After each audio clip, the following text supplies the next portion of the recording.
Another sprint or a surprise. Anything's possible. Is it a Van der Poel day? We will see. There's a lot of things possible today. I like this kind of races, a hard final, up and down. So that's good for me. Will you have your eye on Wout van Aert? Well, not only on him. I'm getting better and better during the race. The finish itself really suits me, but it just depends how they race everything beforehand. The harder stages before the sprints is always a bit better for me. I think today will be chaotic from the start. It's an exciting stage. I really don't know how it's going to turn out.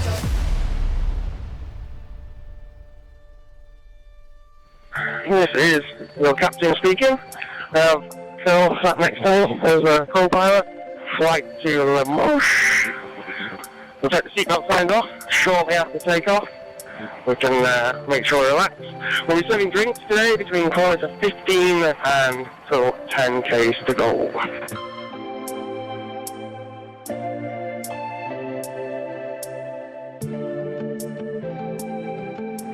You shouldn't ride in the back of the peloton.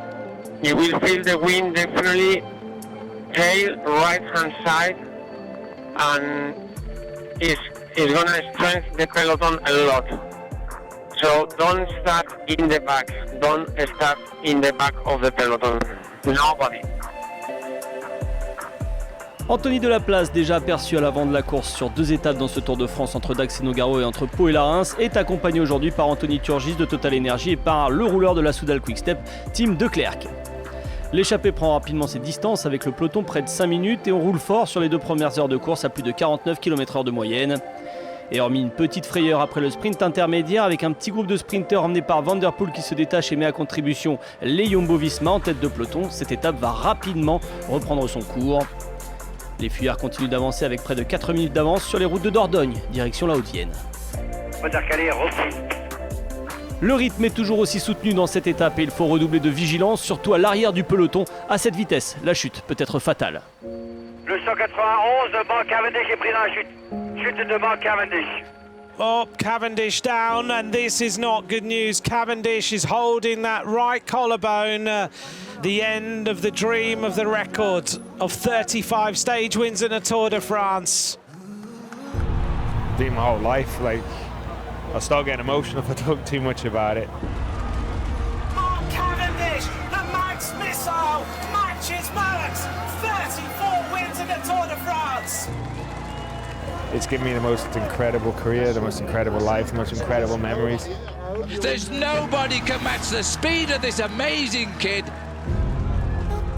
I know that you can only try, and we'll keep trying with everything we've got and see what happens for not just today's stage, but every sprint opportunity we get. After a day yesterday when he had everyone on their feet screaming at the screen, thinking the Manx Missile was about to hit 35. Look at the face of Cavendish and the realisation that it's over. Mark Cavendish has abandoned the Tour de France on the road to Limoges. Anthony Turgis est le dernier rescapé de l'échappée à 17 km dans la dernière difficulté du parcours. Le combatif du jour est finalement repris 10 km plus loin après un bel effort en solitaire. Le sprint entre costauds aura bien lieu. Groenewegen, il est là, il se bat dans la roue. On rappelle, Jakobsen n'est plus là, mais Dylan Groenewegen est toujours là, à 2 km de l'arrivée maintenant. Allez, dernier kilomètre plat et après ça monte.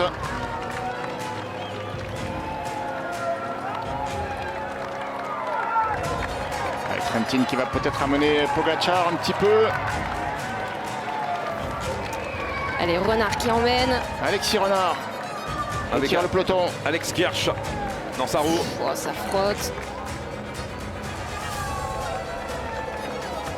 Pogacar dans la roue de Trentin. Et Van Aert dans la roue de Christophe Laporte. Et Philipsen déjà dans la roue de Mathieu Van Der Poel. 1 km 3, bientôt la flamme rouge. Allez, le virage sur la gauche. Et maintenant c'est tout droit. C'est tout droit jusqu'à l'arrivée. Ah, ça commence à monter. Et les premiers pourcentages, ils sont là. 800 mètres, 700 mètres encore avant l'arrivée maintenant. Un virage. Et Mats Pedersen bien amené pour l'instant.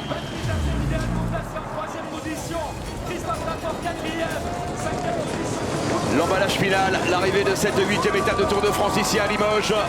On aura un sprint presque massif. Il manque ceux qui sont tombés à cause de la cassure. Alors ça se passe comment? Allez, Christophe Laporte qui emmène. Laporte qui emmène avec Van Aert dans sa roue. Trentin avec Alaphilippe. Alaphilippe est bien placé. Mats Pedersen également. Christophe Laporte qui va déposer Wout Van Aert avec également. Et il va faire Van der Poel va faire le sprint peut-être pour Pedersen. Van der Poel avec Philipsen dans sa roue. Pedersen à gauche.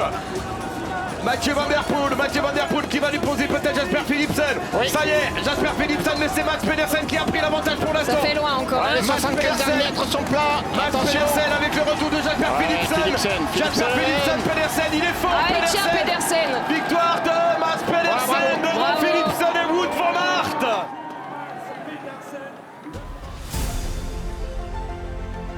I won, but oh man, it was a long sprint and this uphill kick was really painful. So I was this close to sit down with 50 meters to go, but yeah, I think Jasper had to do a pretty good sprint to come from behind and make it that close as well. So yeah, tough one, but doesn't matter if you win with 2 meters or 1 centimeter.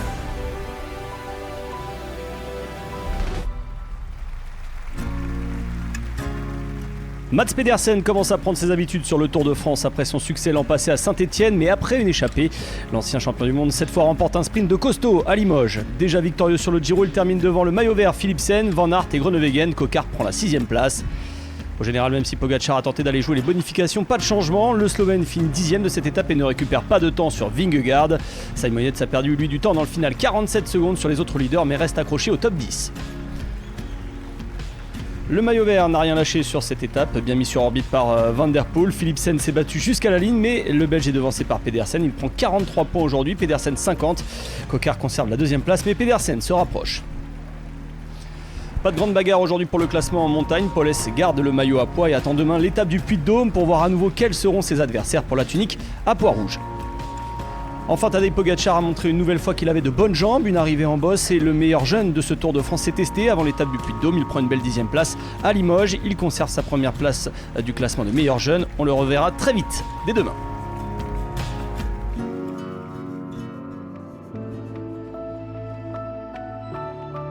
It's a really shame. I think everybody wants to see him go for one more win. I would have loved to see him winning the 35th and taking the record by himself instead of having to share it. It's so sad that such a legend have to finish the tour like this. I wish all the best for Mark, and hopefully I can do the last race he's gonna do as well to honor a legend.